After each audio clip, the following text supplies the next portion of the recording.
கண்களை வானத்துக்கு நிறைய எடுத்தவர்களாய் இருதயத்தின் ஆழத்திலிருந்து வாயை விரிவாய் திறந்து என் தேவாதி தேவனுக்கு நன்றியுள்ள இருதயத்தோடு வாயை திறந்து ஸ்தோத்திரம் செலுத்துங்க. கச்சரிக்கிறோம், ஸ்தோத்தரிக்கிறோம், ஸ்தோத்தரிக்கிறோம். ஆல்வா ஒமேகாவானவரே ஸ்தோத்தரிக்கிறோம். ஹல்லேலூயா. இம்மட்டும் நடத்தினதற்காக, இம்மட்டும் தாங்கினதற்காக, இம்மட்டும் நம்மளை உதவி செய்த கிருபைகளுக்காக எல்லாரும் வாயை திறந்து ஸ்தோத்திரம் செலுத்துவோமா? ஹல்லேலூயா, ஹல்லேலூயா, ஹல்லேலூயா. தேவன் இந்த ஆராதனை முழு புறப்படுத்தி நடத்தும்படியாக வருகிற மக்களை துரிதமை கொண்டு வந்து சேர்க்க முடியாது. மொத்தத்தில் இதனை பாஸ்டமா செவிங்க பார்க்கலாம். படுத்துவீராக. ஆமென். கத்தஞ்சி ஜபத்தை கிட்ட அப்படி ஆசீர்வதிக்க போகிற கிருபைகளுக்காக ஸ்தோத்திரம் செலுத்துவோமா? உட்காருங்க. ஒரு சில பாடல அருமையான வாலிப பிள்ளைகளோடு சேர்ந்து கரங்களை உற்சாகமாக தட்டி என்னை வாழ வைக்கும் அன்பு தெய்வமே, என்னை தாங்கி நடத்தும் அன்பு இயேசுவே என்ற பாடலில் சேர்ந்து கரங்களை உற்சாகமாக தட்டி தேவன் நாம் மகிமைக்கு என்று பாடலாமா? வாழ வைக்கும் அன்பு தெய்வமே, என்னை தாங்கி நடத்தும் அன்பு இயேசுவே, என்னை அன்பு தெய்வமே, என்னை தாங்கி நடத்தும் அன்பு இயேசுவே, நீங்க இல்லாம ஒரு நிமிஷம் கூட என்னால நினைச்சு பார்க்க முடியல, நீங்க இல்லாம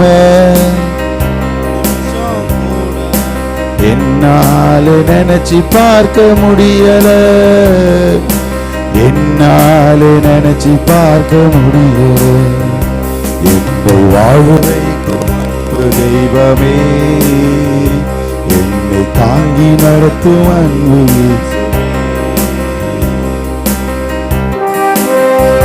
கரலை தட்டி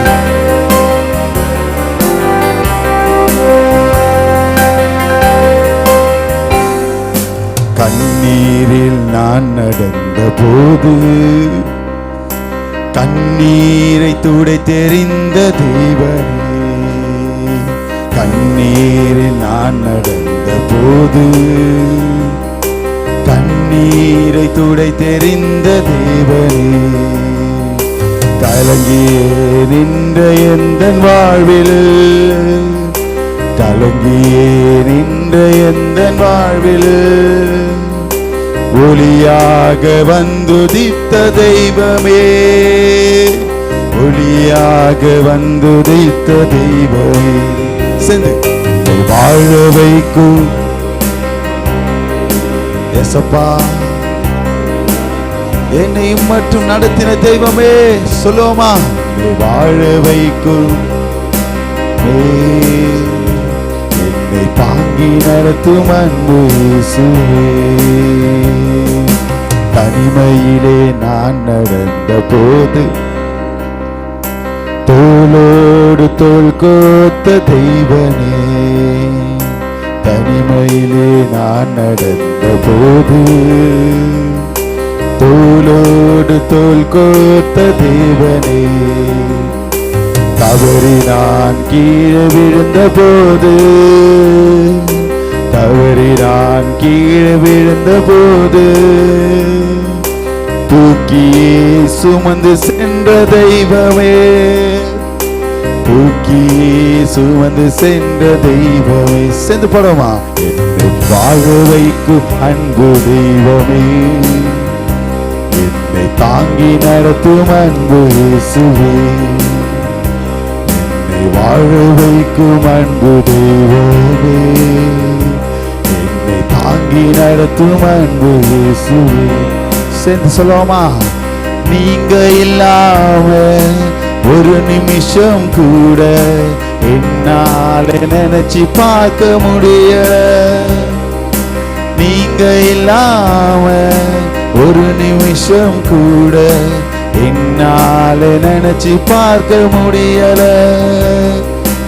என்னால நினைச்சு பார்க்க முடியல, என்னை வாழ வைத்த அன்பு தெய்வமே, என்னை தாங்கி நடத்தும் அன்பு இயேசுவே, என்னை வாழ வைத்த அன்பு தெய்வமே, என்னை தாங்கி நடத்தும் அன்பு இயேசுவே.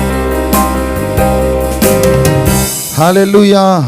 இரண்டாவது பாடலாக இயேசு கிறிஸ்துவின் அன்பு என்றும் மாறாதது அப்படின்ற பாடலில் சேர்ந்து கரங்களை உற்சாகமாக தட்டி தேவன் நாம் மகிமைக்கு என்று பாடுவோமா? என்று அவர் தள்ளவே மாட்டார், ஆவலாய் உன்னை இயேசு அழைக்கிறாரே. பாவி என்று அவர் தள்ளவே மாட்டார், ஆவலாய் உன்னை இயேசு அழைக்கிறாரே. அயங்கிடாதே, தாவி ஓடிவா, தந்தை இயேசுவில் சொந்தம் கொள்ளவா. தயங்கிடாதே, தாவி ஓடிவா, தந்தை இயேசுவில் சொந்தம் கொள்ளவா. தந்தை இயேசுவில் சொந்தம் கொள்ளவா. இயேசு கிறிஸ்துவின் அன்பு என்றும் மாறாதது. இயேசு கிறிஸ்துவின் மாறா கிருபை என்றும் குறையாதது. இயேசு கிறிஸ்துவின் மாறா கிருபை என்றும் குறையாதது. இயேசு கிறிஸ்துவின் அன்பு. கரலை தட்டி அவர் நம்மளை இதுவரை தள்ளினதே இல்லையே. உன்னிருதலுக்கா இயேசு காயங்கள் பட்டார், அக்கிரமங்களுக்கா இயேசு நொறுக்கப்பட்டார். உன்னிருதலுக்கா இயேசு காயங்கள் பட்டார், உன் அக்கிரமங்களுக்கா இயேசு நொறுக்கப்பட்டார். உனக்காகவே அடிகள் பட்டார், உன்னை தன்னை தாழ்த்தினார். உனக்காகவே அடிகள் பட்டார், உன்னை உயர்த்த தன்னை தாழ்த்தினார். உன்னை உயர்த்த தன்னை தாழ்த்தினார். இயேசு கிறிஸ்துவின் அன்பு என்றும் மாறாதது. இயேசு கிறிஸ்துவின் மாறா கிருபை என்றும் குறையாதது. இயேசு மாறா கிருபை என்றும் குறையாதது. இயேசு கிறிஸ்துவின் அன்பு. தேவன் இந்த பாடல் பகுதி மூலமாக நம்மளோடு கூட ஏற்பட்ட கிருபைகளுக்காக ஸ்தோத்திரம் செலுத்துவோமா? Thank you brothers and sisters. அப்படியே நம்ம யாவரும் எழுந்து நிற்போம்.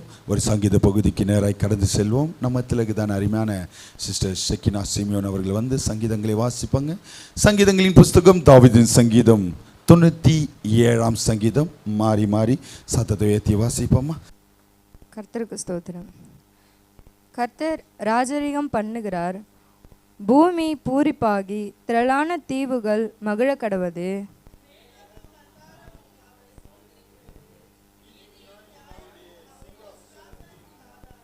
அக்கினி அவருக்கு முன் சென்று சுற்றிலும் இருக்கிற அவருடைய சத்துருக்களை சுட்டெரிக்கிறது.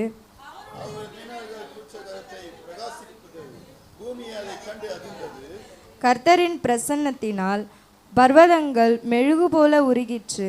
சர்வ பூமியினுடைய ஆண்டவரின் பிரசன்னத்தினாலே உருகி போயிற்று.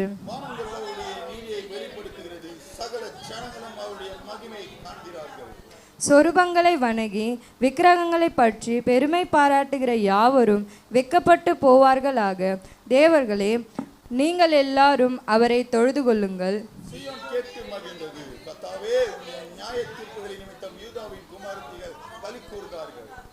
கர்த்தாவே, பூமி முழுவதுக்கும் நீர் உன்னதமானவர், எல்லா தேவர்களிலும் நீரே மிகவும் உயர்ந்தவர்.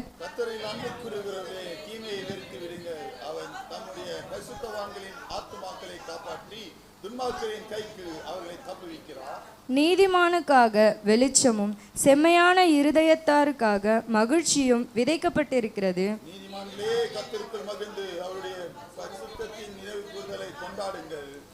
வாசிக்க தெரிந்து கொள்ளப்பட்ட சங்கீதமேன் வாசித்தாயிற்று. ஆமென். Thank you sister. நம்ம யாவரும் ஒருமனப்பட்டவர்களாய் 10ஆம் வசனத்தையும் 9ஆம் வசனத்தையும் 10ஆம் வசனத்தையும் 11ஆம் வசனத்தையும் நிறுத்தி நிதானமே வாசிப்போமா? கர்த்தாவே, பூமி முழுவதுக்கும் நீர் உன்னதமானவர். கர்த்தரில் அன்பு கூறுவர்களே, தீமையை வெறுத்து விடுங்கள். அவர் தம்முடைய பரிசுத்தவான்களின் ஆத்துமாக்களை காப்பாற்றி துன்மார்க்கின் கைக்கு அவர்களை தப்புவிக்கிறார். நீதிமானுக்காக வெளிச்சமும் செம்மையான இதயத்திற்காக மகிழ்ச்சியும் விதைக்கப்பட்டிருக்கிறது. கர்த்தர் தந்த சங்கீதத்திற்காக வாசித்த மகளை தேவன் அபரதம் ஆசீர்வதிக்கும்படியாக ஸ்தோத்திரம் செலுத்துவோமா? உட்காருங்க. நம்ம நேரடியாக தேவ செய்திக்கு நிறைய கடந்து செல்லும். நம்ம தான் பாஸ்டர் தேவ செய்திகளை கொடுப்பாங்க. அல்லேலூயா, அல்லேலூயா, அல்லேலூயா. மகிழ்ச்சியாக வந்துடுங்களா? கரங்களை வைத்து அல்லேலூயா சொல்லுங்க பார்க்கலாம். ஆமேன். எந்த அளவுக்கு பயமும் உற்சாகமும் இருக்கிறாங்க பாருங்கள் இந்த காலை வேளையில். எங்களுக்கெல்லாம் தூக்கம் கிடையாது, ரெஸ்ட்டு கிடையாது. ஏன்னா ஆண்டவர் காரியத்தில் நம்ம எல்லாமே உற்சாகமாக முழுமனதாய் சந்தோஷமாய் தேடணும். இல்லைன்னா அதுக்கு பலன் இல்லையா? ஏனோ தானோன்னு கடமைக்காக அப்படிலாம் இருந்தால் எல்லாமே ஊழியத்தையும் சரி, தேவ சமூகத்தையும் சரி, வாஞ்சித்து படிக்கிறதும் சரி, துதிக்கிறதும் சரி, எல்லாவற்றிலும் நம்ம சந்தோஷம் மகிழ்ச்சியாக தேடணும். அப்பொழுது தான் கர்த்தர் அந்த நிறைவான ஆசை எப்படி தேடுறோம் அப்படின்றத கர்த்தர் பார்ப்பார். ஹல்லேலூயா, ஹல்லேலூயா. இந்நாளில் கர்த்தர் உங்களை நாமத்தினாலே, கர்த்தருடைய நாமத்தினால உங்களை ஆசீர்வதிக்கிறேன். 97ஆம் சங்கீதத்தை வாசித்தோம் இல்லையா? அதில் 10ஆம் வசனத்தை வாசிங்க.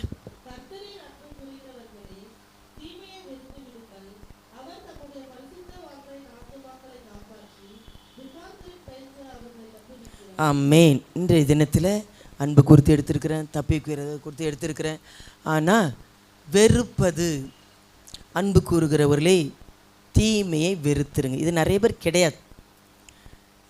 ரட்சிக்கப்பட்ட புதுசில் அர்ப்பணிப்பாங்க, ஒப்பு கொடுப்பாங்க, மனம் திரும்புவாங்க, மறுபடியும் அதை தான் செய்வாங்க. உண்மையாய் அன்பு கூறுறவங்களாக இருந்தால், கர்த்தருடைய பிள்ளைகளாக இருந்தால் தீமையை வெறுப்பார்கள். ஏன்னா இது ஆகாது, அவருக்கு பிடிக்காது, அவருடைய பிள்ளை நான் செய்ய மாட்டேன். அதுதான் தீர்மானங்கள் எடுக்கிறது. அன்பு கூறுகிறவர்களே தீமையை வெறுத்துடுங்க. அப்போ தான் எல்லாருடைய கைக்கும் ஆண்டவர் விலைக்கு தப்புவித்து காப்பார், தப்புவிப்பார். தப்புவிக்கலைன்னா நாம் தான் அன்பு, சரியான அன்பு இல்லை தேவனிடத்தில். அவருக்கு விரோதமான காரியங்களை வெறுக்கிறது இல்லை. இதுதான் விஷயம், ரகசியமே இதில் தான் அடங்கியிருக்கு. ஒரு வார்த்தை குறித்து அது குறித்து நாங்கள் தியானிக்கும் போது அன்பு கூறுறவங்களே, அப்போ அன்பு என்ன செய்யலை, சரியானபடி தேவனுக்கு அவங்களுக்குள்ள உறவு அன்பு சரியில்லை, உண்மை இல்லை. அவங்க தான் தீமையான காரியங்களெல்லாம் வெறுப்பாங்க. ஏன்னா அவருடைய பிள்ளை நான் செய்ய மாட்டேன், அவருக்கு பிரியமெல்லாம் செய்ய மாட்டேன், அவரை துக்கப்படுத்த மாட்டேன் அப்படின்னு என்ன செய்வாங்க, ஜாக்கிரதையாக வாழ்வாங்க கர்த்தருடைய பிள்ளைங்களை. ஹல்லேலூயா, ஹல்லேலூயா. நீதிமொழிகளில் வாசிங்க 8ஆம் அதிகாரம் 13ஆம் வசனம்.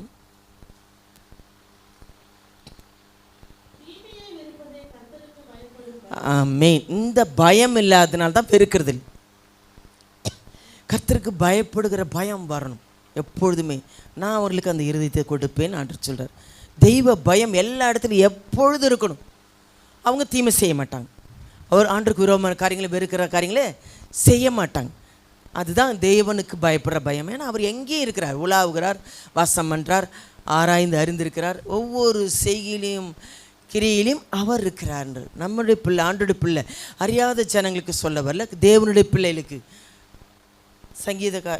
தாவீது குமாரன் எழுதினது காரியங்களில் தீமையை வெறுப்பது கர்த்தருக்கு பயப்படுகிற பயம். தேவனுடைய பிள்ளைகளே, நீதிமொழியில் சாலமோன் ஞானி மூலமாக எழுதின இந்த சம்பவங்களை குறித்து வெறுக்கணும். நிறைய காரியங்களை வெறுக்காதனால்தான் சில தடைகள், சில பிரச்சனைகள் வரும். வெறுக்க முடியாது. அன்றி சில காரியங்களை அடிமையாக பழக்க வழக்கங்களை வெறுக்க முடியாமல், விட முடியாமல் பழகிடுச்சு, இதை விட முடியலையே, நிறைய பேர் இருப்பாங்க. அதனால தான் ஜெபங்களுக்கு பதில் இல்லை, அதனால தான் தடைகள் நீக்கப்படுறதில்ல. நிறைய காரியங்கள், சில காரியங்கள் அதெல்லாம் ஆண்டவர் அனுமதிப்பார். வெறுக்கிறியா அப்படின்னு தேவன் பார்ப்பார். அதிலே நீதிமொழிகளை பார்த்தீங்கன்னா 16:6 வாசிங்க.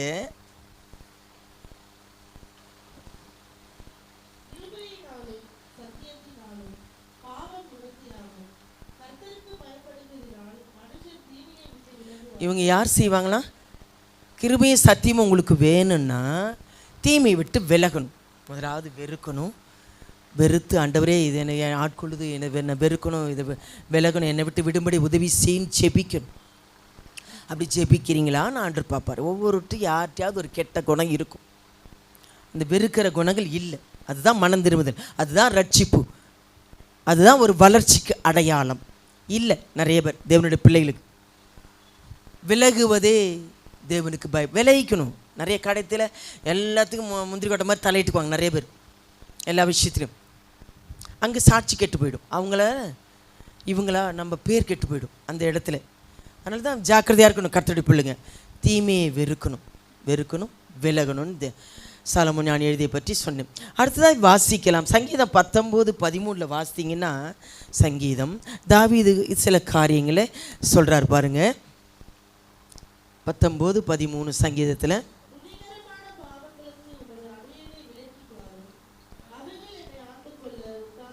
ஆமே ஆமே, துணிகரமான பாவம் இதை செய்யாதன்னு அதை தான் யார் பார்க்குறாங்க, யாருக்கு தெரிய போகுது இல்லையா? அதனால் அவங்கள்ட்ட இருக்கிற அந்த பாவமான காரியங்கள், பாவத்தை வெறுக்க துணிகரமான பாவம் அது செய்ததுனால தான் ஆண்டுகிட்ட அடி வாங்கினார் இல்லையா? கர்த்தர் சத்துருக்கள் தூஷிக்க காரணமாக இருந்துட்டார் தாவீது. துணிகரம் நீ என்ன சொல்கிறது, நான் என்ன செய்கிறது? நிறைய பேருக்கு அந்த பிடிவாத குணம், ஆணவம், அகந்த, தீய வழிகள், புரட்டுவாய், இதெல்லாம் ஆண்டவர் வெறுக்கிறார். துணிகரமான பாவத்துக்கு இப்படிப்பட்ட பாவங்கள் என்னிடத்தில் இருக்குது. அதனால தான் காதிரி அழுது ஜெபிக்கிற 51 சங்கீதத்தில் ஆண்டவரே ஆண்டவரேன்னு அழுகிறார். என் மீறுதலை நான் அறிந்திருக்கிறேன், தெரியும் பாவம்னு தெரியும், இது செய்கிறது தப்புன்னு தெரியும். இடத்துக்கு ஏற்ற மாதிரி பச்சைவந்தி மாதிரி மாறுவாங்க நிறைய பேர் தேவனுடைய பிள்ளைங்களே. அப்போ பாருங்க, இந்த காரியத்தில் ஜாக்கிரதையாக இருக்கணும். துணிகரமான பாவத்துக்கு என்னை விலக்கி காரும். அதே நீதிமொழிகளை வாசித்தீங்கன்னா 6:16 வரைக்கும் பார்த்தீங்கன்னா 6 காரியங்களை வெறுக்கிறேன், நிறைய காரியத்தை நான் வெறுக்கிறேன் ஆண்டவர் சொல்கிறார். வாசிங்க.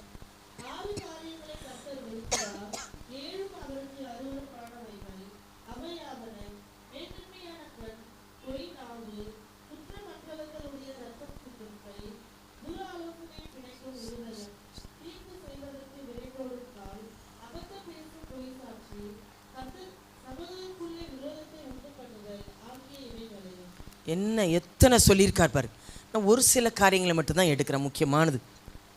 ஏன்னா இது ஆண்டவருடைய சரீரம், ஆண்டவருக்கு கொடுத்தோம், ஆண்டவருடைய ஆலயம், ஆண்டவர் வாசம் பண்ணுறது. நம்ம அவருடைய ஆசீர்வாதத்தை நம்ம பெற்றுக்கொள்ளுகிற பிள்ளைகள். சமாதானத்தையோ, சுகத்தையோ, ஆசீர்வாதத்தையோ, மகிழ்ச்சியோ, விடுதலையோ, எல்லா வித சாபத்திலையோ, பிரச்சனையிலையோ, கட்டுகளிலிருந்து விடுதலை வேணும்னா இது அவருடைய சரீரம், அவருடைய ஆலயம். அதனால் இதெல்லாம் நம்ம என்ன செய்யக்கூடாது, தீட்டுப்படுத்தக்கூடாது, துக்கப்படுத்தக்கூடாது. ஆண்டோடைய ஆலயமாக நம்ம நினைத்தீங்கன்னா, அவர் உண்மையான அன்பு கூர்ந்தீங்கன்னா, இந்த தீமையை வெறுத்து விலகி நடப்பீங்க. இந்த அருவருப்பான இவைகளெல்லாம் நான் வெறுக்கிறேன் ஆண்டவர் சொல்கிறார். நடக்கையாக இருக்கட்டும், பெருமையாக இருக்கட்டும், தாறுமாறான வழிகளாக இருக்கட்டும், மேட்டிமையான கண்களாக இருக்கட்டும், இதெல்லாம் கூட எல்லாம் இந்த அவைங்களிலே இருக்குது. நம்ம சரீரமே நமக்கு எப்பொழுதுமே கர்த்தருக்குரியமான காரியங்களை செய்யும். இதெல்லாம் நான் வெறுக்கிறேன் ஆண்டவர் சொல்கிறார். தேவனுடைய பிள்ளைங்க இதன் துணிகரமான காரியங்கள். என்ன ஞானஸ்தானம் எடுத்தவங்க ஒவ்வொரு தேவனுடைய பிள்ளைகளும் கர்த்தருடைய சரீரம் இது. அது நினைக்கிறது கிடையாது. இஷ்டத்துக்கும் எப்படினாலும் பேசலாம், எப்படினாலும் இருக்கலாம், எப்படினாலும் வாழ்கிறதுனால தான் ஜபங்களுக்கு பதில் இல்லை. ஆசீர்வாதத்துக்கு நிறைய தடையான காரியங்கள் நாம தான். அல்லேலூயா அல்லேலூயா. நிறைய பேர் இந்த காரியங்களை ஒப்பு கொடுக்காதனால தான் இப்படி இருக்குது. சங்கீதம் 17 சில காரியங்களை நாவை குறித்து நிறைய வாசனங்களாக சொல்லிட்டு போகிறேன். நாவு ரொம்ப முக்கியம், வாய் ரொம்ப முக்கியம்.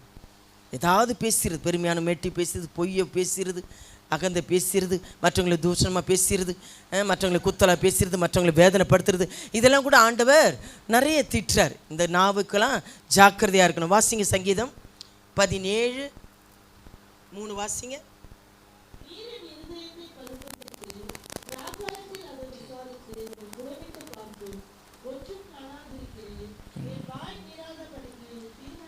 தீர்மானம் பண்ணுறீங்களா? ஆண்டவர் இந்த காரியத்தை செய்ய மாட்டேன், இங்கே போக மாட்டேன், இதை சாப்பிட மாட்டேன், இதை தொட மாட்டேன். வாய் மீறாதபடிக்கு தீர்மானம் பண்ணுகிறேன், ஆராய்ந்து அறிந்திருக்கிறீர். அடிக்கடி ஆண்டவர் வாயினாலேயோ ஆண்டவர் துக்கப்படுத்திட்டு வேதப்படுத்தி தூஷிக்கும்படி பேசிகிட்டு இருக்கிறோமா, அதுவே சாட்சிக்கு எடுத்துரும். நான் ரொம்ப முக்கியம். மீறாதபடிக்கு தீர்மானம் பண்ணுகிறேன். அதில் 39:1 பார்த்தீங்கன்னா, சத்து எனக்கு முன்பாக இருக்க மட்டும் என் வாயை கடிவாளத்தினால் அடக்குகிறேன். வாசிங்க இந்த சங்கீதத்தில்.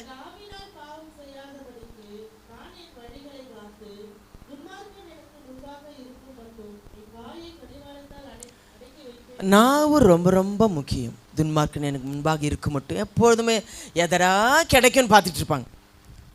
கடிவாளத்தினால் எது குதிரைக்கு கட்டுற மாதிரி ஜாக்கிரதையாக இருக்கணும். நாவு கண்டதையும் பேசணும், பேச விட்டா போதும் பேசணும், பேசக்கூடாது. தேவனுடைய பிள்ளைங்க நாவுக்கு ரொம்ப முக்கியம், ஜாக்கிரதையாக இருக்கணும். இருக்கு மட்டும் கடிவாளத்தினால் 141:3 கூட பார்த்தீங்கன்னா வாசிங்க. சங்கீதத்திலே 141 என்ன சொல்லப்பட்டிருக்கு? காவல் வையும், வாசலை காத்துக்கொள்ளும். கண்டதையும் பேசுவாங்க எது எடுத்தாலும். இதெல்லாம் கூட புரட்டுவாய், இதெல்லாம் ஆண்டவர் வெறுக்கிறேன் ஆண்டவர் சொல்கிறார். நான் ரொம்ப ரொம்ப முக்கியம். அதிலே 140 3 கூட பார்த்தீங்கன்னா பாம்பின் விஷம் இருக்குதா அவங்க வாய்க்குள்ளே, எப்படி இருக்குதா? உதடுகளின் கீழே. வாசிங்க 140:3.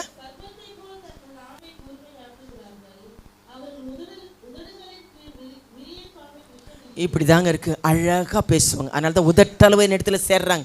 அவள் இருதயமோ அது எப்படி வாசம் பண்ணுவார், எப்படி நம்ம ஜெபத்துக்கு பதில் கொடுப்பார்? நம்ம இருதயம் சரியில்லாமல் எப்படி உதட்டளவு புகழ்ந்து அது ஏற்றுக்கொள்ளப்படுமா?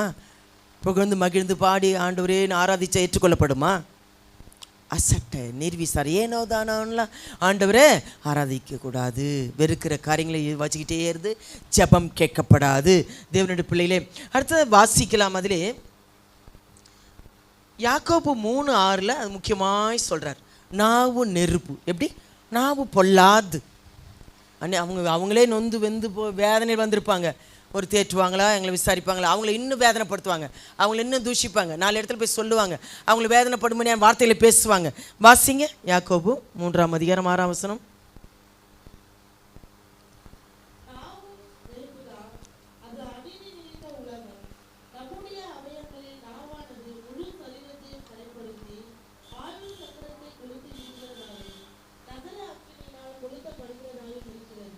என்ன சொல்லப்பட்டிருக்கு? உங்களை நீங்களே எதையாவது பேசிடுறது. அதனால தான் பக்தி விருத்திக்கு உண்டான வார்த்தைகளை பேசணும். மற்றவங்களை தேற்றணும், மற்றவங்களை ஆறுதல் படுத்தணும், மற்றவங்களை கர்த்தருக்குள்ளே வழி நடத்தணும், மற்றவங்களுக்கு நல்ல ஒரு ஆலோசனை கொடுக்கணும். இதுதான். அதனால் அங்கே போனால் கொஞ்சம் நிம்மதியாக இருக்குது, ஆறுதலாக இருக்குது, சந்தோஷமாக இருக்குது. இப்போ அந்த சகோதரியோடு சேர்ந்துக்குவேன். நிறைய ஒரு எழுப்புதல் காரணம்லாம் இதெல்லாம் ஜாக்கிரதையாக இருக்கணும். கர்த்தருடைய பிள்ளைங்க எதுக்கு முக்கியத்துவம் கொடுக்குறோம்? தேவனுடைய பிள்ளைகளே, அதனால தான் நான் அதிகமாக பேசாமல் இருந்தாலும் நல்லது. நன்மையானது பேசக்கூடாதபடிக்கு நாவை காத்துக்கொள்கிறேன் தாவீது நிறைய இடங்களில் சொல்கிறார். ஜாக்கிரதையாக இருக்கணும். அதனால தான் நீதிமொழிகள் 18 சொல்லப்பட்டிருக்கு. 20-21 பார்த்தீங்கன்னா நாவில ஆசீர்வாதம் ஜீவனும் அதிகாரத்தை கர்த்தர் கொடுத்துருக்கிறார். மோசே, நீ உன் வார்த்தையின்படி ஆக கடவுது, உன் விசுவாசம் உனக்கு ஆக கடவுது, நீ விரும்புகிறபடி உனக்கு ஆக கடவுது. வாயின் வார்த்தையில் ஆசீர்வாதமான வார்த்தையை சொல்லணும், மற்றவங்களை சபிக்கிறதான வார்த்தை. அதனால் பசங்களை கூட அப்படி திட்டக்கூடாதுன்னு சொல்லுவோம் இல்லையா? ஆசீர்வாதமான வார்த்தைகளை, பிள்ளைகளுக்கு ஆறுதலான வார்த்தைகளை பேசணும். நிச்சயமாக இதிலிருந்து கர்த்தர் விடுவிப்பா, நீங்கள் நம்புங்க அப்படின்னு கர்த்தருடைய பிள்ளைங்க பேசணும். வாசிங்க நீதிமொழி 18-20-21.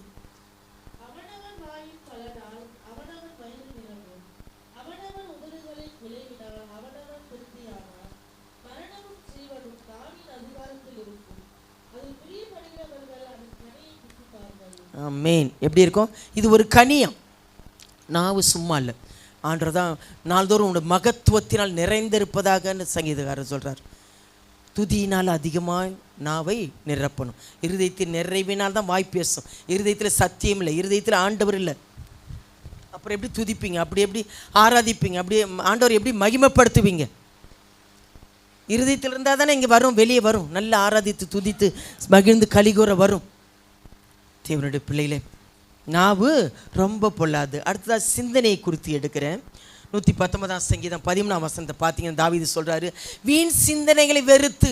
நான் பைல் படித்தேன்னா, துதித்தேனா, எந்த காரியத்தில் யாராவது வேதனைப்படுமனையா பேசிட்டேனா, நடந்துட்டேனா, ஆண்டவரை துக்கப்படுத்திட்டேனா, இதெல்லாம் கூட மைண்ட். நான் வளர்ந்துருக்கிறேன்னா, விசுவாசத்தில் வளர்ந்துருக்கிறேன்னா ஆராய்ந்து பார்க்கணும். இந்த சிந்தனை ரொம்ப ரொம்ப முக்கியம். சிந்தனையில் தான் முதல்ல உண்டாகுது. ஆனால் தான் அடிக்கடி ஆண்டவர் சீஷர்களை அவர்களை பார்த்து கூட இங்கே மாம்சமாக சிந்திக்கிறதுன்னு திட்டுறார் ஆண்டவர். இவ்வளோ அற்புதம் செய்த ஆண்டவர் நான் செய்ய மாட்டேனா? சீஷர்களை பார்த்து அதட்டினார்.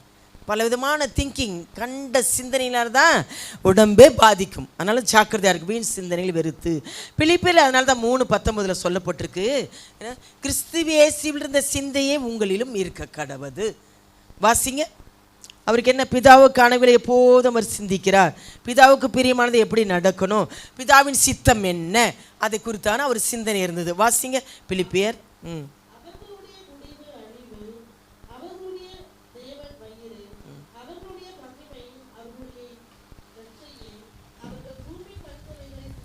ஆமேன். எதை சிந்திக்கிறாங்க? எதை சாப்பிடுவோம், என்ன பண்ணுவோம், என்ன இருக்கிறது, நாளைக்கு என்ன வேணும், அடுத்த மாதத்துக்குள்ளதெல்லாம் பிளான் பண்ணுவோம். அதில் பிலிப்பியர் 2 சொல்லப்பட்டிருக்கு. 2:5 சொல்லப்பட்டிருக்கு, கிறிஸ்து இயேசுவின் சிந்தையே உங்களிலும் இருக்க கடவது. பிதாவுக்கு ஏற்றபடி எப்போதும் அவர் சிந்திக்கிறார். நம்ம ஆண்டருக்கு பிரியமாக இருக்குது பரலோக ராஜ்யத்துக்குரிய பிள்ளைகள் நாம் எப்படி சிந்திக்கிறோம், அப்போ தான் நீங்கள் தேறுகிறது யாவருக்கும் விளங்கும்படி. தீமோத்தேயு 1 தீமோத்தேயு 4:15 வாசித்தீங்கன்னா, நீங்கள் தேரும்படி இந்த சிந்தையாக இருக்க கடவோம். எப்படி? நீங்கள் தேரணுன்னா, நீங்கள் வளர்ச்சி அடையணும்னா இந்த சிந்தனை வேணும்.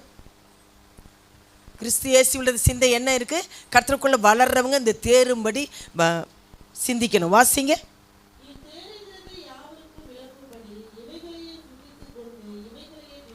ஆமேன். இவைகளிலே நம்ம சிந்திக்கணும். அப்படி சிந்திச்சா தான் ஆண்டு உதவி செய்வார். விசுவாசத்தில் வளருவீங்க, பக்தியில் வளருவீங்க, எல்லா கருத்தையும் வெறுப்பீங்க, ஆண்டுக்குள்ளே வளருவீங்க, ஆண்டு உதவி செய்வார். உங்கள் சிந்தனை எப்படி இருக்குது, உங்கள் பேச்சு எப்படி இருக்குது, உங்கள் அன்பு தேவனிடத்தில் எப்படி இருக்குது, நீங்கள் இவைகளெல்லாம் வெறுக்கிறீங்களா, இதெல்லாம் கர்த்தர் பார்ப்பார். ஹல்லேலூயா, ஹல்லேலூயா, ஹல்லேலூயா. தேவனுடைய பிள்ளைகள் வீண் சிந்தனைகளை வெறுத்து, வேதத்தில் இவர்கள் வயிறு என்ன, பூமி கடுத்தவங்களையே சிந்திக்கிறார்கள். இப்படி இருக்கலாமா, அப்படி இருக்கலாமா, அதை கட்டலாமா, இதை வாங்கலாமா, அப்படி இருக்கலாமா, இதுதான் சந்தோஷம். அவர்களுடைய தேவனே தான் வயிறாம், போஜனத்தின் நிமித்தம் ஆண்டவர் சொல்றார். நல்லா சாப்பிட்டா போதும், தூங்கினா போதும், எல்லாம் இருக்குது, எல்லாம் இருக்குது, இது போதும், திருப்தி போதும். ஆத்மாவை குறித்து, ஆவியை குறித்து, பரலோக ராஜ்யத்தை குறித்து, நம்ம பரலோக ராஜ்யத்துக்கு போவோமா, தேவனுடைய பிள்ளையாக இருக்கிறோமா, அதெல்லாம் குறித்து கவலையே இல்லை. நல்லா சாப்பிட்டோமா, தூங்கணுமா, ஏதாவது கஷ்டங்கள் வரும்போது தான் தேவ ஆண்டவரே, வியாதி வரும்போது தான் கடவுளே. இவர்களுடைய சிந்தனைக்கு பூமிக்கு அடுத்தவர்களையே சிந்திக்கிறார்கள். நம்ம பரலோக ராஜ்யத்துக்குரிய பிள்ளைகள், அதை புரிஞ்சுக்கோங்க முதலாவது. அதுக்காக தான் இங்கே நல்ல ஆலோசனைகள்லாம் கர்த்தர் கொடுக்குறார். நீங்கள் தேரும்படி, நீங்கள் விசுவாசிக்கும்படி, நீங்கள் வளரும்படி கிறிஸ்து இயேசுவின் சிந்தை நமக்குள்ளே இருக்கணும். ஹல்லேலூயா, ஹல்லேலூயா. கர்த்தருடைய பிள்ளைகள் இந்த சிந்தையாக இருக்கிறோமான்னு பாருங்க. ஸ்தோத்திரிக்கிறோம். நீதிமொழிகள் 1:25 பார்த்தீங்கன்னா, என் ஆலோசனையை நீங்கள் விரும்பலை, என் கடிந்து கொள்ளுதலை வெறுக்கிறீங்க. கஷ்டமாக இருக்கும். ஒரு பிள்ளைகளை அடித்து உட்கார வச்சு ஹோம்ஒர்க் எழுதுனா, எக்ஸாம் படிக்கணும்னா ரொம்ப கஷ்டமாக இருக்கும். அந்த எக்ஸாம் முடியும் பயம், மார்க் வர ரிசல்ட் வர வரைக்கும் பயம். இப்போ கசப்பான ஒரு வியாதியை உடம்பு சொல்லி ஒரு கசப்பான ட்ரீட்மெண்ட் எடுத்தால் பயம், ஒரு இன்ஜெக்ஷனாக பயம், வியாதி குறித்து பயம். ஆனால் அப்புறமா எல்லாம் நல்லாயிட்டு சுகமாயிட்டா நல்லா இருக்கும். அது கஷ்டமாக தான் இருக்கும், கடினமாக இருக்கும், கஷ்டமாக இருக்கும். இடுக்கமான வாசல் தான். நாம் இப்படி பேசக்கூடாதா, இப்படி சிந்திக்கூடாதா, இங்கே போயிருக்கூடாதா, இவங்கள மாதிரி ஜாலியாக இருக்கக்கூடாதா, துதிங்க ஜெபம் பண்ணுங்க, வாங்க வாங்கன்னு சும்மா அது உங்களுக்கு கஷ்டமாக இருக்கும். ஆனால் இது ஆசீர்வாதத்தை கொண்டு வருகிற காரியமா இருக்கிறது. ஹல்லேலூயா, ஹல்லேலூயா. வாசிங்க.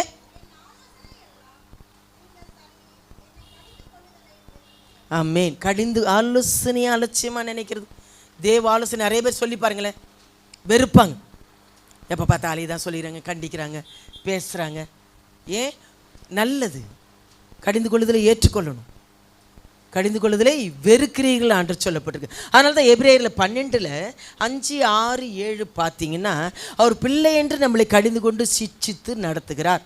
இப்போ எதுக்கு ஒரு பிள்ளைகளை அக்கறையாக பாசமாக நல்ல டைமுக்கு படிக்க வச்சு நல்ல மார்க் எடுக்கணும், அதுங்க நல்லா சாப்பிடணும். ஏன்? ஒரு தாய் தகப்பனுடைய அக்கறை. அதை காட்டிலும் தேவன் மேலானவர்.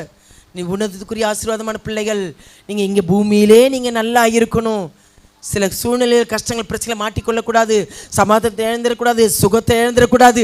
இதுக்காக தான் ஆண்டவர் உங்கள் மேலே இந்த கடிந்து கொள்ளுதல், இந்த ஆலோசனை, இந்த காரியங்கள்லாம். வாசிங்க.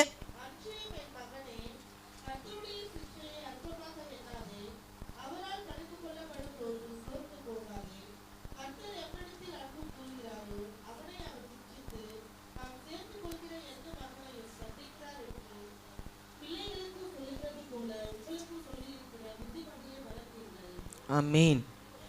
அதில் 10 வாசிங்க, கடைசி வசனத்தை 10 வாசி. அதில் 10.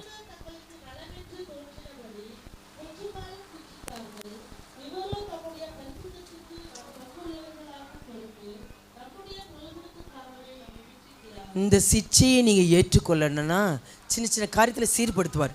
இங்கெல்லாம் போனால் சில காரியங்கள் தடை வரும், பிரச்சனைகள் வரும். உடனே ஆராய்ந்து பார்க்கணும். கர்த்தருக்கு ரொம்ப காரியங்களை செய்கிறேனா, இங்கே ஏன் தலையிடுறேனா, இதை பேசுகிறேனா, இதை செய்யலாமா வேணாமா, அதுக்கு தான் ஆலோசனைக்காக எந்த ஒரு விஷயத்தையும் தேவ சமூகத்தில் வைத்து ஜெபிக்கணும் கர்த்தருடைய பிள்ளைகளே. அப்போ தான் கர்த்தர் சரியானபடி பாதையில் நம்மளை நடத்தி கொண்டு போவார். தேவனுடைய பிள்ளைகளே ஸ்தோத்திரம். அதுதான் நமக்கு நல்லது. கடிந்து கொள்ளுதல் ரொம்ப நல்லது. என் ஆலோசனை வெறுத்தீர்களே ஆண்டவர் சொல்கிறாரு. ஒரு பிள்ளைகளுக்கு சொல்லுகிறது போல பரிசுத்தத்துக்கு நம்ம பங்கு உள்ளவர்களாகும் பொருட்டு இப்போ என்ன செய்கிறோம்? எவ்வளோ காலத்துக்கு உங்கள் பிள்ளைகளே நடத்த முடியும் இல்லையா? ஒரு வாலிப பிராயத்தில் நீங்கள் ஒன்றும் பண்ண முடியாது. எனக்கு எல்லாம் தெரியும், உனக்கு இன்னும் சொல்ல தேவையில்லை, நான் போவேன், நீ எனக்கு ஆலோசனை சொல்லாது. ஆலோசனை இப்போலாம் கேட்க மாட்டாங்க. அதெல்லாம் அந்த காலம் எங்களோட போச்சு இல்லையா? ஒரு இப்படி இதுக்கு தான் அடிக்க முடியும், அப்புறம்லாம் அடிக்க முடியாது.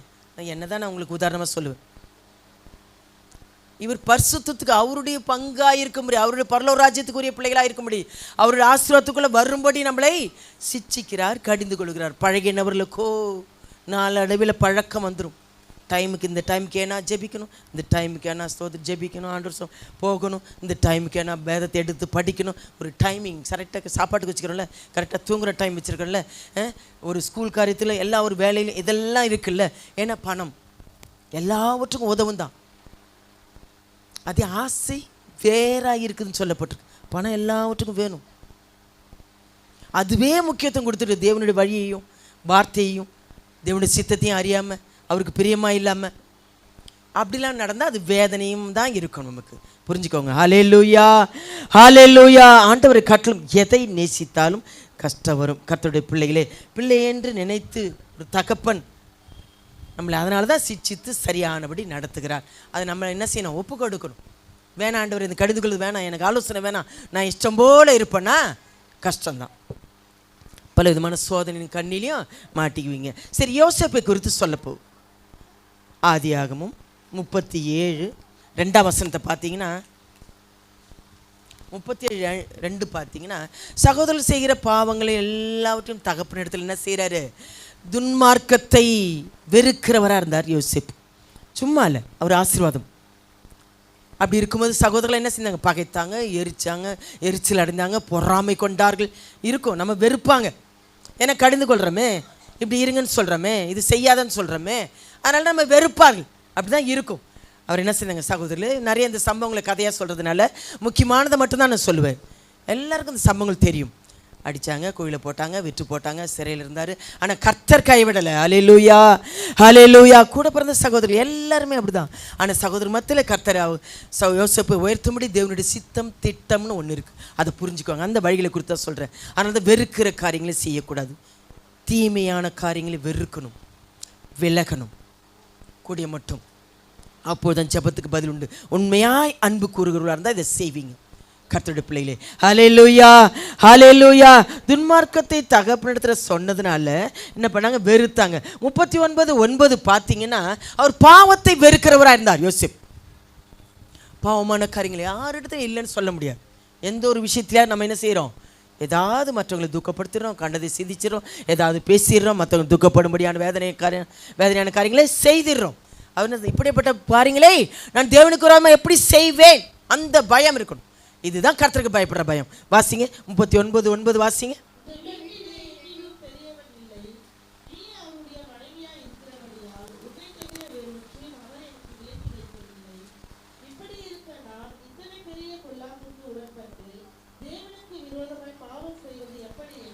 எப்படி இருக்கு பார்த்தீங்களா? இந்த பயம் உள்ளத்தில் இருக்கணும் எப்போதும். அப்போ தான் கர்த்தர் உங்களோட கூட இருந்து உங்களுக்கு செய்கிற காரியங்கள் எல்லாம் வாய்க்க செய்வார். இந்த பயம் இல்லை.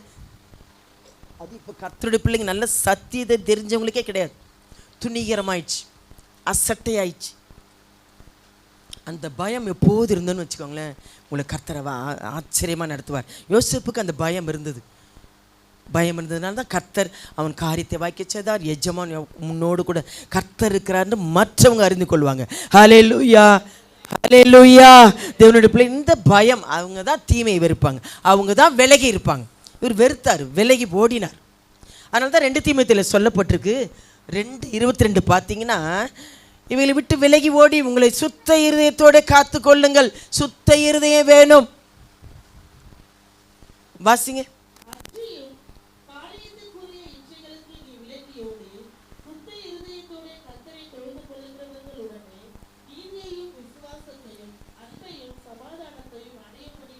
இதுதாங்க நாடணும். எங்கே அங்கே பிரச்சனை இருக்கோ, எங்கே சரியில்லையோ, எங்கே அப்படி அங்கே சண்டை இருக்கோ, எங்கே அங்கே பிரச்சனை இருக்கோ, அங்கெல்லாம் அவ்வளோவா ஈடுபடாதீங்க. கர்த்தருடைய பிள்ளைகள் வளரவே முடியாது. அங்கே இருக்கிற பிரச்சனை உங்களை ஆட்கொள்ளும். நிறைய ரகசியங்கள் இருக்குது, நிறைய காரியங்கள் இருக்குது. இப்போ என்னெல்லாம் கூட இங்கேயே வீட்டில் போர் அடி வாங்கம்மான்னு போது எனக்கு வேண்டாம், என்னை தனியாக விட்டுடு, ஆண்டு உண்டு, இங்கேயே எனக்கு சந்தோஷமாக இருக்குன்னு சொல்லுவேன். இங்கே இருக்கீங்களா வாங்கம்மான்னு கூப்பிடும்போது கூட வேண்டாம் அப்படின்னு சொல்லுவேன். நான் அவ்வளோவா விரும்ப மாட்டேன். ஏன்னா சில நிறைய காரியங்களில் ஜாக்கிரதையாக இருக்கணும் கர்த்தருடைய பிள்ளைகளே. ஹல்லேலூயா. ஜாக்கிரதையாக இருக்கணும் கர்த்தருடைய பிள்ளைங்க. பாருங்க, தீமையை விட்டு விலகி யோசிப்பு ஓடினது. ஏன்னா அவர் அன்பு, அவருக்கு பயந்தார், கர்த்தருக்கு பயந்தார், தீமையை வெறுத்தார். இதுதான் சொல்ல வந்தார். வாயின் வார்த்தைகள், சிந்தனைகள், இதெல்லாம் ஜாக்கிரதையாக இருக்கணும் கர்த்தருடைய பிள்ளைகளே. ரோமர் பார்த்தீங்கன்னா 7ஆம் அதிகாரம் 18-19 பார்த்தீங்கன்னா பவுல் அப்போஸ்தலன் எழுதுறாரு. நன்மையான நன்மை தான் செய்யணும், போகணும், ஆராதிக்கணும், துதிக்கணும், ஜெபிக்கணும், கொடுக்கணுன்ற உள்ள எனக்கு இருக்குது. ஆனால் முடியல, செய்யாத தீமையே செய்கிறேன், எனக்குள்ளே இருக்கிற பாவமே அப்படி செய்யுதுன்னு சொல்கிறார். ஏன்? அப்போ அந்த பாவம் மன்னிக்கப்படலை, பாவத்தை அறிக்கையிடலை, மனம் திரும்ப விரும்பலை, இதை வெறுக்கலை. வாசிங்க அந்த வசனத்தை.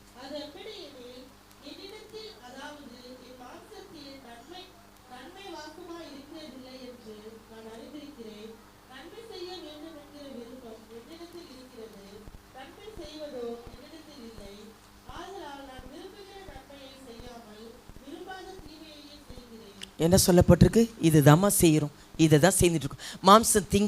மாம்சத்தின்படி எல்லாமே முயற்சி பண்ணுறது.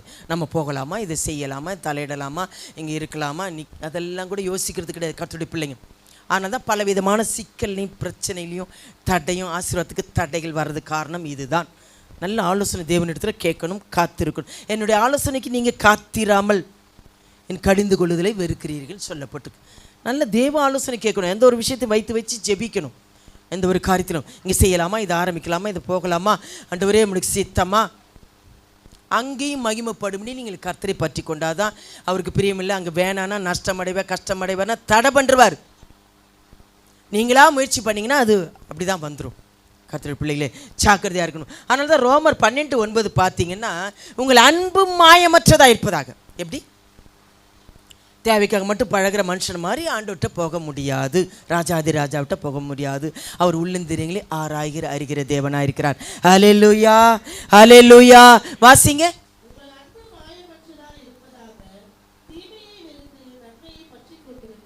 என்ன சொல்லப்பட்டிருக்கு? வெறுத்து ஆண்டவரை பற்றி கொள்ளணும். மாய்மாலமான அன்பு விட்டுலாம் ஆண்டோட்ட முடியாது, நெருங்கவே முடியாது. அவருடைய ஆசிரத்தை நிரப்ப முடியாது, கலிகுற முடியாது, விடுதலை கிடைக்காது. அன்புனால தான் அவரையே ரத்த சிந்தி பிக்கப்பட்டார். அவர் நம்ம மேலே அன்பு செலுத்தினது அவரையே நமக்காக கொடுத்துட்டார். நீ சாபத்திலையோ பாவத்திலையோ வியாதியோ அறியாமல் இருந்திருப்ப, நேசிக்காமல் இருந்திருப்ப, கீழ்ப்படியாமல் இருந்திருப்ப, மீறுதல், துணிகரமான மீறுதல்லாம் இருந்திருக்கும். எங்கெங்கேயோ இருந்து ஏன் இங்கே கொண்டு வரார்? பரலோக ராஜ்யத்துக்காக உங்களை சீர்படுத்தி அவருடைய ஆசீர்வாதத்தால் நீங்கள் நிரப்பப்பட, உங்களை பரிசுத்தப்படுத்த, இதுக்காக தான் உங்களை அங்கே கொண்டு வந்திருக்கிறார். ஹல்லேலூயா, ஹல்லேலூயா. அன்பு மாயமால அன்பெல்லாம் ஆண்டோட்டு செல்லாது. மனுஷன் நம்பிடுவான், அவங்களே நம்ப மாட்டாங்க. நல்லா ஸ்கேன் பண்ணி நம்மளை பார்ப்பாங்க. இங்கே சொல்லும் அது அப்படி இருக்கும், இங்கே பண்ணும் அது அப்படி பண்ணும், அது நல்லா நடிக்கும், அது ஏமாற்றும், இங்கே எப்படி இருக்கும் அங்கே வேறு மாதிரி இருக்கும், இங்கே ஒன்று பேசும் அங்கே ஒன்று கலகம் பண்ணும். நம்மளை அவங்களே பார்க்கும்போது ஆண்டவருக்கு தெரியாதா எப்படி அன்பு கூறுறோன்னு தெரியாதா? அன்பு எப்படி இருக்குது தேவனுடைய பிள்ளைகளே? உண்மையாய் அன்பு கூறுறவங்களா இருந்தால் இதுவெல்லாம் வெறுப்பீங்க, விலகுவீங்க, கர்த்தருடைய பிள்ளையா வாழ்வீங்க. ஹல்லேலூயா, ஹல்லேலூயா. 8:28 பார்த்தீங்கன்னா ரோமரில் அதில் 8:20 சகலமும் அன்பு கூறுகள் இருக்குது. எப்படி? உண்மையான அன்பு இருந்தால் சகலமும் நன்மைக்கு எதுவாகவே செய்வார். எந்த காரியமாக இருந்தாலும், நிந்தையாக இருக்கட்டும், கஷ்டங்களாக இருக்கட்டும், பிரச்சனையாக இருக்கட்டும், வேதனையாக இருக்கட்டும், வியாதியாக இருக்கட்டும், அதை தேவ சித்தம் இல்லாமல் அனுமதிக்க மாட்டார். வாசிங்க.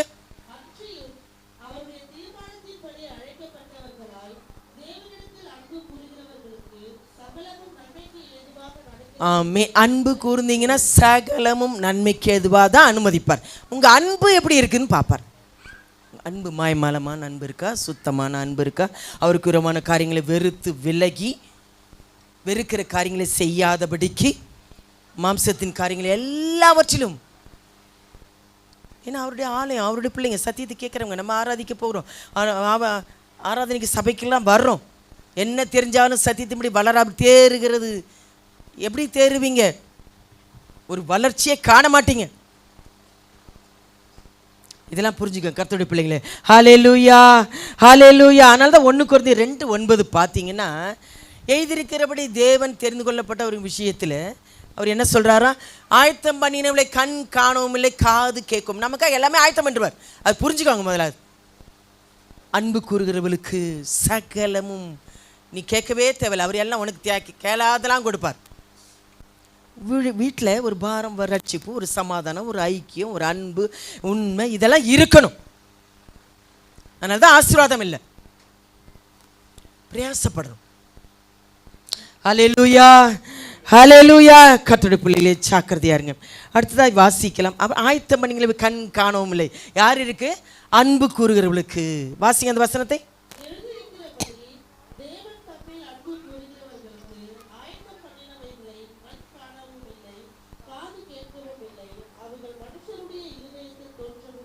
ஆமேன். அப்போது யோசேப்பு நினச்சிருந்தாரா? அமைதியாக இருந்தார்.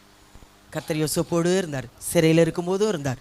ஆனால் பாருங்கள், சகோதரர்கள் மத்தியில் அற்புதம் மத்தியில் அவங்களுக்கு தலை குனிந்து வெட்கப்படும்படிக்கு இந்த சம்பவங்கள் உங்களுக்கு தெரியும். அந்த ஏற்ற நேரத்தில் ஏற்ற காரியங்களை கர்த்தர் உயர்த்துவார். ஹல்லேலூயா, ஹல்லேலூயா. சில காரியங்களை அமைதியாக இருந்துடணும். நமக்கு ரொம்ப பேசுகிறாங்களா, நிந்திக்கிறாங்க, எழும்புறாங்களா, ஒன்றுமே பண்ண முடியும். ஆண்டவர் சமுத்திரம் சொல்லிடணும். அதே 50-20 பார்த்தீங்கன்னா, அது ஆதியாகமம், எனக்கு தீமை செய்ய நினைச்சிங்க, எதனாலும் செய்திட்டு போட்டு, சகோதரனாக இருக்கட்டும், சகோதரியாக இருக்கட்டும், வீட்டாராக இருக்கட்டும், யாராக இருக்கட்டும், சத்ரு உன் வீட்டாரேன்னு சொல்லப்பட்டிருக்கு. அதை நன்மையாய் மாற பண்ணினார், தீமையை நன்மையாய் மாற்றுவார். யாரால முடியும்? ஆண்டவரால் தான் முடியும். ஹல்லேலூயா, ஹல்லேலூயா. ஆதியாகமம் 50-20 வாசிங்க.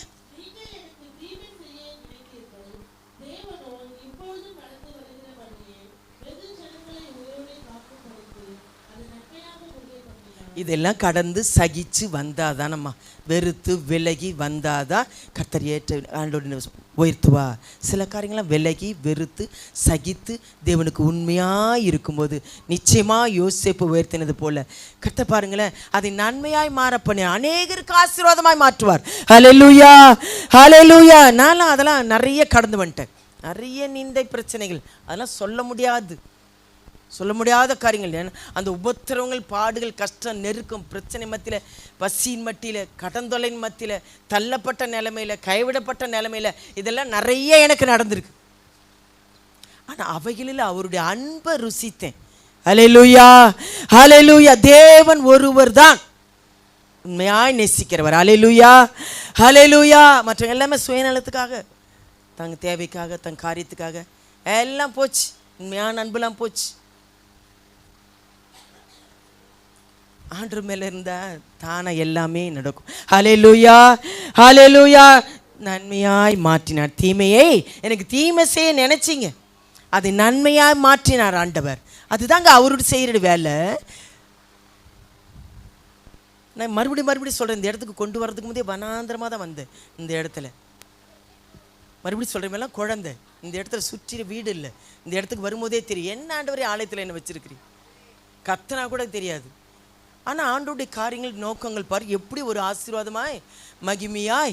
ஆலயத்திலே எனக்கு ஆலயம் ரொம்ப பிடிக்கும். ஆலயத்தின் காரியத்தில் இப்படி வந்து இங்கே கடந்து எல்லாரையும் தள்ளப்பட்டு ஒன்று மாம்சமாக என்ன செஞ்சேன், மாம்சத்தின் காரியத்தில் புலம்பி அழுதுட்டு இருப்பேன். ஆனால் ஆண்டவருடைய நோக்கம் யோசேப்பை போல தேவனுடைய சித்தம், திட்டம்னு ஒன்று இருக்குது. ஹல்லேலூயா, ஹல்லேலூயா. தீமை செய்ய நினைத்தாங்க, அதை நன்மையாக மாற்றினார். ஹல்லேலூயா, ஹல்லேலூயா. சகலமும் நன்மைக்கு ஏதுவாய் நடக்கும். அன்பு கூறுகிறவளுக்கு, உண்மையாய் அன்பு கூறுகிறவளுக்கு அந்த அன்பு மாய்மாலமாயிரும். அன்பு தீங்கு நினைக்கக்கூடாது, தீமை செய்யக்கூடாது, அவருக்கு விரோதமான காரியத்தை வெறுக்கணும், விலகணும். அப்படிப்பட்ட தேவனுடைய பிள்ளைகளுக்கு தான் இதெல்லாம் செய்வார். ஸ்தோத்திரம். ஹல்லேலூயா, ஹல்லேலூயா. யாக்கோபு 1:12 கூட பார்த்தீங்கன்னா, அன்பு கூறுகிறது சோதனையை எல்லாவற்றையும் மேற்கொண்டு ஜீவ கிரீடத்தை கொடுப்பேன், வாக்கு தத்தங்களை நிறைவேற்றுவேன். நமக்கு கொடுக்கப்பட்ட வாக்கு தத்தங்களை நிறைவேறும். வாசிங்க, யாக்கோபு 1:12 வாசிங்க.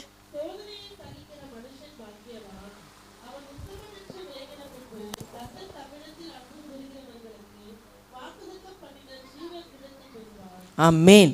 வாக்குத்தத்தங்க, நான் உங்களுக்கு ஆசீர்வதிப்பேன், உங்களுக்கு ஆசீர்வாதமாய் திறந்த வாசலை உங்களுக்கு கட்டளையிடுவேன். அன்பு கூறுகிறவர்களுக்கு அங்கே முக்கியமானதை கொடுத்துருக்கிறார். உண்மையான அன்பாக இருந்தால் தீமையான காரியங்களை வெறுத்து விலகி கர்த்தருக்கு பயந்து அவருக்கு உண்மையாக இருப்பீங்க. ஹல்லேலூயா, ஹல்லேலூயா. ஆசீர்வாதத்தின் ரகசியம் இதில் தான் அடங்கியிருக்கு. அவரை நினச்சிங்கன்னா அவரை துக்கப்படுத்த மாட்டீங்க, அவரை வேதனைப்படுத்த மாட்டீங்க, அவர் புறக்கணிக்க மாட்டீங்க, அவரை அற்பமாக நினைக்க மாட்டீங்க, அசட்டை பண்ண மாட்டீங்க, வேதத்தை அசட்டை பண்ண மாட்டீங்க, தேவனுடைய ஆலோசனை அசட்டை பண்ண மாட்டீங்க, அவருடைய கடிந்து கொள்ளுதலை அலட்சியமாக நினைக்க மாட்டீங்க. கடிந்து கொள்ளுதலை வெறுத்தீர்களே என்றார் ஆண்டவர். நல்லது, சிச்சை நல்லது, நிந்தை நல்லது, நெருக்கங்க நல்லது, உபத்திரப்படுகிறது நல்லது சொல்லுவோமா? நாளடைவில் அது பழகிடும். பழகிட்ட பிறகு கர்த்தர் சித்தம் இல்லாமல் இதை அனுமதிக்க மாட்டார். தேவன் ஏதோ அனுமதிச்சிருக்கிறார், இது சகிக்கணும், இது நான் சகிக்க வேண்டியது சொன்னா இல்லையா? சில காரியம் அது அவையிலிருந்து கர்த்தர் உயர்த்துவார். ஹல்லேலூயா, ஹல்லேலூயா. ஜீவிக்கிற இடத்தை பெறணும்னா அன்பு கூறுகளுக்கு, சோதனையை மேற்கொள்ளணும்னா அன்பு கூறுகளுக்கு தான். ஹல்லேலூயா, ஹல்லேலூயா. எபிரேயர் 11 பார்த்தீங்கன்னா 24, 25, 26 பார்த்தீங்கன்னா வாசிங்க, மோசேயை குறித்து சொல்லப்பட்டிருக்கு.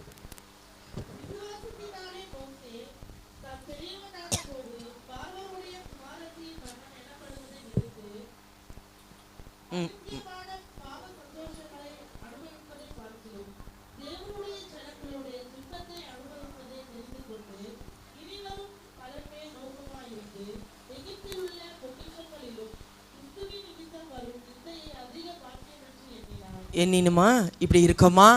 இந்த அளவுக்கு பக்குவமும் ஆண்டருக்குள்ள ஒரு வளர்ச்சியும் இருக்கணும். மோசே அவைகளெல்லாம் வெறுத்து அனித்தியமான காரியங்களை, தேவனுடைய பிள்ளைகளை துன்பத்தை அனுபவிப்பதே அர்ப்பணித்தார். நிறைய உபவாசித்து செபித்தார். அவ்வளோ ஜனங்கள், ஒரு பிள்ளை 2 பிள்ளை வளர்க்குறதுக்கே கஷ்டமாக இருக்குது. அவ்வளோ பேரும் எப்படி தான் எப்படி சாந்தமுள்ளவன், அவருக்கே கோபம் வந்துருச்சு மோசே. இந்த ஜனங்களை நடத்த பாடுபட்டார். கோபம் முட்டினார்கள், கல்லெறிய போனாங்க. மோசே அந்த ஜனங்களுக்காக இரவும் பகலுமா சாப்பிடாம ஆண்டு சமூகத்தில் கடந்த மோசே முகமுமாய பேசுகிறான். என் வீட்டில் உண்மையுள்ளவன், அவனுக்கு ரொம்ப நீங்கள் எப்படி பேசலாம்? ஆண்டு கோவப்பட்டார். தேவனுடைய பிள்ளைகளே, அவருடைய வீட்டில் உண்மையுள்ளவராக இருந்தார் மோசே. பாருங்கள், அதிலே வாசிங்க. இன்னும் யாத்திராகமம் 9:16 வாசிங்கன்னா, உன்னை நிலை நிறுத்தும்படிக்கு அவர்களுக்கு முன்பாக இந்த ஜனங்களுக்காக போய் என்ன செய்வார்? பார்வோனிடத்தில் போய் கிடக்கிறார். தேவனுடைய பிள்ளை, இந்த ஜனங்கள் விடுதலை, ஏன்னா ஆராதிக்கிற என் ஜனங்களை, அடிமைத்தனத்தில் இருக்கிற ஜனங்களை விடுவிக்க வேணும். அவர்களோ என்ன கஷ்டத்தில், அடிமைத்தனத்தில், முறையிடுதலும் வேதனையிலும் விடுவித்தாலும் நன்றி கெட்டவர்களாக இருந்தாங்க. முறுமுறுத்தார்களே, தங்கள் வழிகளை கெடுத்து கொண்டார்களே. ஆண்டவர் சொல்கிறார், மோசே என்னிடத்தில் முறையிடுறதுன போ. திறப்பில் நின்று அழறார், ஆண்டவரே என்னை எடுத்துக்கொள்ளும், ஜீவ புஸ்தகம் என் பேரை கிறுக்கிடும். இந்த ஜனங்களை பாருமையா, ஜனங்களுக்காக பரிது இறங்கும் ஆண்டவரேன்னு திறப்பில் நின்று கதறி அழுகிற ஜெப வீரராக இருந்தார் மோசே. யாத்திரை 9:16 வாசிங்க.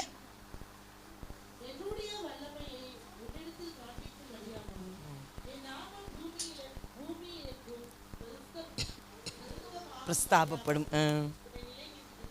என்ன சொல்றாரு?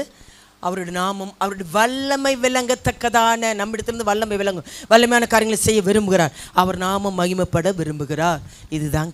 இதுக்கு தாங்க உங்கள் மூலமாக தாங்க அந்த குடும்பத்தில் ஒரு ஆசீர்வாத ரட்சிப்பு வரும். இதை நீங்கள் தேவனுடைய பிள்ளைங்க, நிறைய பேர் கர்த்தருடைய பிள்ளைங்க வெறுத்த காரியங்களே மறுபடியும் செய்கிறது. ஆண்டவர் துக்கப்படுத்திட்டு இருக்கிறது, ஆண்டவர் வேதனைப்படுத்திட்டு இருக்குது, தங்கள் இஷ்டம் போல வழிகளை போகிறது. இதெல்லாம் இல்லாதனால்தான் அன்பு தணிந்து போச்சு. இல்லை, விசுவாசத்தை காண்பனோன்ற மாதிரி ஆகிப்போச்சு. ருசிக்க முடியல, தேவ பிரசனத்தை உணர முடியல, அவருக்குள்ள கலிகூற முடியல, அவர் பலத்தை பெற்றுக்கொள்ள முடியல. விழுந்து போனவங்களையும், தவறி போனவங்களையும், இடறி போனவங்களையும் மற்றவங்களை பார்த்து இவங்க இடறி போகிறாங்க. அதனால தான் என்னை பின்பற்றுங்க, என் மாதிரி முன்மாதிரியாக இருக்கிறேன்னு ஆண்டவர் சொல்கிறார். விசுவாசத்தை பின்பற்றுங்கன்னு ஆண்டவர் சொல்கிறார். மனுஷனை சொல்லலை, அவருடைய வார்த்தையை அவரையும் சொல்கிறார். ஹல்லேலூயா, ஹல்லேலூயா. சங்கீதம் 78 பார்த்தீங்கன்னா, மோசேயின் சம்பவங்கள் அந்த காரியத்தில் பார்த்தீங்கன்னா, அவர் இச்சை வாயில் இருக்கும்போதே இச்சித்ததை கொடுத்தாராம். அது பற்கள் வாயில் இருக்கும்போதே ஆண்டவர் அடிக்கிறார், கோவப்படுறார். முறுமுறுக்கிறாங்க, எங்களுக்கு என்ன இதே சாப்பிட்டோமா, எங்களுக்கு கறி வேணும்.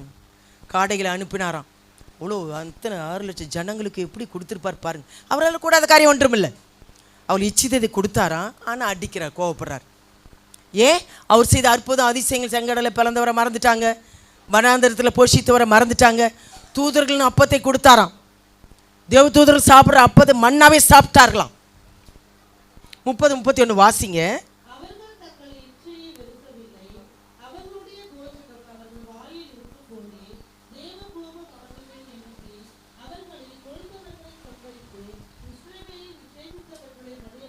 இதுதாங்க ஆண்டவர் கோபம் உண்டாக்கினது. நல்ல போஜன பிரியர்கள், நல்ல தூக்கத்தின் நாவி, கணநித்திரை நாவி, சோம்பலின் நாவி, இதெல்லாம் இருந்தாலும் ஒரு வளர்ச்சி வளரவே முடியாது. சாப்பிட்டோம், தூங்கணும், இதுக்கு முக்கியத்துவம் கொடுக்குறோம். கொஞ்சம் கண்ணு முழித்து இரவு ஜெபத்துக்கு வாங்கினா கஷ்டமாக இருக்குது இல்லையா?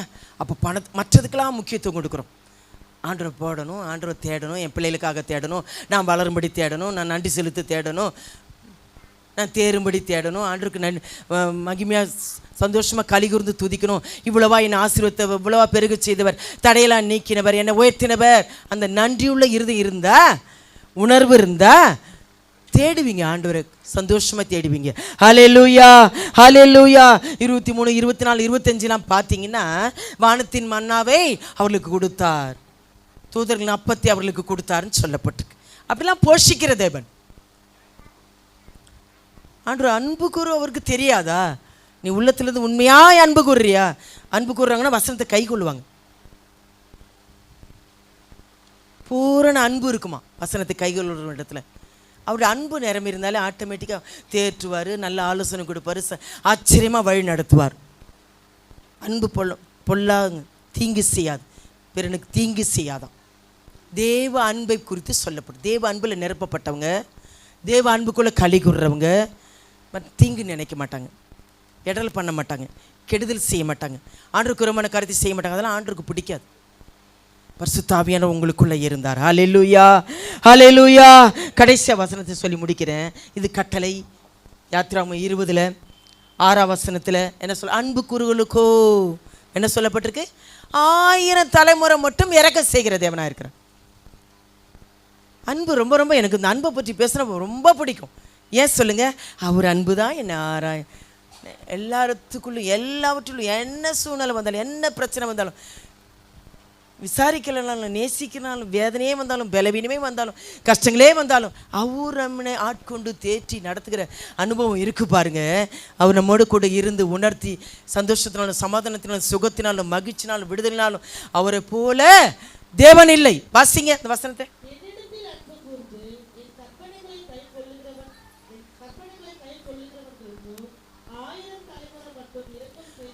இரக்கம் வேணுமா வேணாமா? காத்துருங்க. தேவனுடைய பிள்ளைகளே, இச்சையான காரியத்தை வெறுத்துருங்க, அவருக்கு விரோதமான காரியங்களை வெறுத்துருங்க, சிந்தனைகளை வெறுத்துருங்க, பேசுகிறத வெறுத்துருங்க, பல விதமான காரியத்தை விட்டு விலகிடுங்கன்னு சொல்லப்பட்டிருக்கு. ஆண்டவர் அவருக்கு பயப்படுற பயத்தை கேளுங்க, அன்பு கூறுங்க, வசனத்தை நேசிங்க. அவர் சொன்ன வாக்குத்தத்தங்கள் உங்களுக்கு அன்பு கூறுகளுக்கு எல்லாமே சகலமும். அன்பு கூறுதான் உங்களுக்கு சொல்லவே தேவையில்லை. எல்லா காரியத்திலும் எப்படி இருப்பீங்கன்னே தெரிஞ்சிருக்கலாம். உங்களை பற்றி நல்லா தெரிஞ்சிக்க முடியும். கனிகளினாலே அவர்களை அறிவீர்கள் சொல்லப்பட்டிருக்கு. கனி கொடுக்குறீங்களா? ஆசீர்வாதமாக இருக்கீங்களா? தேவன் தாம் இந்த வார்த்தையை ஆசீர்வதிப்பாராக. கண்களை மூடி பேசின வார்த்தைகளுக்காக ஸ்தோத்திரம் செலுத்துவோமா? கால வேளையில தேவனுடைய பிரசன்னம் நம்மள இடத்துல ஆட்கொண்டு நம்ம இடத்துல உடாவி தேவன் நம்மளுக்கு ஜனமாய், அவருடைய ஜனமாய் தெரிந்து கொள்ளப்பட்ட கிருபைகளுக்காக கரங்களை தட்டி தேவ நாமத்தை மகிமைப்படுத்துவோமா? அன்பின் பரலோக பிதாவே, ஆசீர்வதிக்கப்பட்டதான இந்த நல்ல வேலைக்காக நன்றி செலுத்துகிறேன். இந்த 2025 வருஷத்தின் இந்த 9ஆம் மாதத்தின் கடைசி ஓய்வு நாளில் அருமையான பிள்ளைகளோடு அரியணை காண செய்து இந்நேரம் வரைக்கும், இந்த ஆராதனை துவக்கம் முதல் முடிகிற வரைக்கும் உடைய பிரசன்னம் ஆளுகை செய்து உடைய நாமத்தை மகிமைப்படுத்தும்படியாக நீ பாராட்டின தயவுக்காக நன்றி செலுத்து. அந்த ஒவ்வொரு பிள்ளைகளும் கரத்தில் ஒப்பு கொடுக்கிறேன். அப்பா, பிள்ளைகள் எதை எதிர்பார்த்து வந்திருக்கிறார்களோ தகப்பன் என்று அன்றுவே உன் மேல ஒரு நம்பிக்கை வைத்து வந்திருக்கிற பிள்ளைகள் ஒரு போதும் வைக்கப்பட்டு போவதில்லை. சொன்ன வார்த்தையை நிறைவேற்றி தாங்கப்பா. பிள்ளைகள் ஜெபித்த ஜெபங்கள், எடுத்ததான மகிமையை நீ ஏற்றுக்கொள்ளுங்க. பிள்ளைகளுடைய வாஞ்சைகளை நிறைவேற்றி தாங்க. இந்த வாரம் முழுவதும் தேவையில்லை சந்தி விசேஷித்தமாய் கடந்த நாட்களில் பலவீனத்தோடு காணப்பட்டதான அருமையான கேரன் சிஸ்டரை பார்க்கும்படியாக நீ பாராட்டின தயவுக்காக நன்றி செலுத்து. விசேஷித்தமாய் இந்த நாளில் பலவீனத்தோடு காணப்படுவதான ஒவ்வொரு பிள்ளைகளும் கரத்தில் ஒப்பு கிடைக்கு. அநேக இடத்துல வைரல் ஃபீவர் பரவிட்டு இருக்கப்பா. எங்கள் ஜனங்களை ஒரு தொட்டு விடாத படிக்கு உங்களுடைய பாதுகாப்பு வலயத்தில் என் ஜனங்களை வைப்பீங்க. உங்களுடைய பாதுகாப்பில் இருக்கட்டும் ராஜா, உங்களுடைய அரவணைப்பில் இருக்கட்டும், உங்களுடைய பாதுகாப்பு வலயத்தில் இருக்கட்டும் ராஜா. விசேஷித்தமாய் பலவீனத்தோடு காணப்படுவதான அருமையான கேரன் சிஸ்டருடைய தாயாருக்காக ஜெபிக்கும். அருமையான மகளோடும் கரம் இருக்கட்டும். மகளுக்கு இன்னும் பரிபூர்ண சுகத்தை கட்டளை. மகளுக்கு உண்டான எல்லா தேவையில சந்தி உயிருள்ள வரைக்கும் உங்களுக்கு சாட்சியுள்ள பிள்ளைகளாய் ஆண்டவரே எப்போது மற்றவர்களுக்கு ஆண்டவரே எழும்பி பிரகாசிக்கிற விளக்காய் மகளை மாற்றுவீராக. விசேஷித்தமாய் ரெபேக்கா சிஸ்டருக்காக ஜெபிக்கும். நல்ல ஒரு குழந்தையை கொடுத்திருக்கிறேன். மகளை பலப்படுத்து. மகளை பார்க்கும் வரைக்கும் உங்களுடைய கர மகளோடு கூட பிள்ளையோடு கூட மகளை நீ வழி நடத்து. தேவையில்லை சந்திங்க. விசேஷித்தமாய் கடன் பிரச்சனைகள், போராட்டங்களில், வியாகுலத்தில், குடும்பத்தில் சமாதான குறைச்சல்ல இருக்கிறதான பண கஷ்டங்கள் மத்தியில் என் தேவன் ஒவ்வொரு பிள்ளைகளுடைய தேவையை நீ சந்திப்பீராக. நீர் ஒருவர் இருக்கிறீர் என்ற நம்பிக்கையில் நாங்கள் கடந்து போகிறோம். எங்களுக்கு முன் சென்று கோணலான காரியங்களை எல்லாவற்றையும் எங்களுக்கு செவ்வையாய் மாற்றுவீர் என்று நாங்கள் வனந்திரம் செழிப்பாய் மாறட்டும். வயவெளிகள் எங்களுக்கு களிப்பாய் மாறட்டும் ராஜா. நீங்கள் காற்றையும் காண மாட்டீர்கள், மழையையும் காண மாட்டீர்கள். ஆனாலும் உங்கள் பள்ளங்கள் எல்லாம் நிரப்பப்படும் சொன்ன வார்த்தையை நாங்கள் நம்பி கடந்து போகிறோம். தீமையை வெறுக்கிற பிள்ளைகளாய் மேலே மாத்தம் அன்பு கூறுகிற பிள்ளைகளாய் இந்த கேட்ட வார்த்தையை நாங்கள் அங்கீகரித்து அதை கடைபிடித்து நடக்கும்போது எங்களுடைய வாழ்க்கைகளை எல்லாவற்றையும் நீ கைக்குடி வரப்படுவீர் என்று விசுவாசத்தோடு கடந்து போவோம். அந்த ஒவ்வொரு பிள்ளைகளும் கரத்தில் ஒப்பு கொடுக்கிறேன். வரை தடப்பட்ட மக்கள் மனதில் பேசி அடுத்த வாரத்தில் கொண்டு வாங்க. விசேஷித்தமாய் வருகிற ஆண்டவரே செவ்வாய்க்கிழமை இரவு வேலை நடக்கிறதான ஆண்டவரே இரவு வாக்குத்தத்த ஆராதனை ஜெபத்துக்காகவும் அப்படியே 2ஆம் தேதி நடக்கிறதான ஆண்டு விழாக்காக ஜெபிக்கிறோம். அநேகர் வந்து கலந்து கொண்டு உங்களுடைய கரம் பிள்ளைகளோடு கூடந்து அந்த நாளுக்கு உண்டான வாஞ்சை பிள்ளைகளுக்கு கட்டளையிட்டு தம்முடைய சபைக்கன்று ஓடி வருகிற பிள்ளைகளாய், வாக்குத்தத்தத்திற்கு ஓடி என்றிருக்கிற பிள்ளைகளாய் தியாகம் பண்ணி ஆண்டவரே உமக்கென்று ஆண்டவரே மகிமைப்படுத்துகிற பிள்ளைகளாய் மாற்று. அந்த பிள்ளைகளும் கரத்தில் ஒப்பு கொடுக்கிறேன். மீட்பர் இயேசுவின் மூலம் ஜெபங்களை நல்ல பிதாவே. சேர்ந்து சொல்லுவோமா?